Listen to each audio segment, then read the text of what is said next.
Deputy CM Pawan Kalyan గారు. ఎందుకంటే TDP నాయకులు తప్ప తిరుమలలో భక్తులు ఎవరు కనిపించే ప్రసక్తే లేదు. ఎక్కడో 5 సంవత్సరం బ్రహ్మోత్సవాలు చూసుంటాం, గరుడ సేవ చూసుంటాం.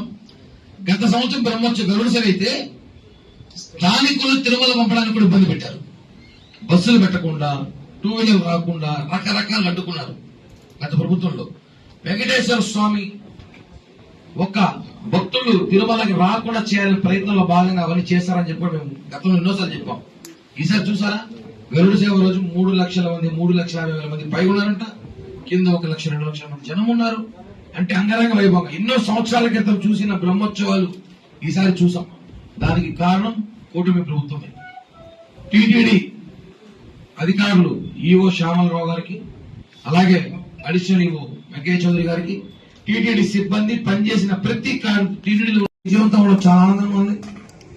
ఎందుకంటే శ్రీవారి లడ్డు విషయం తర్వాత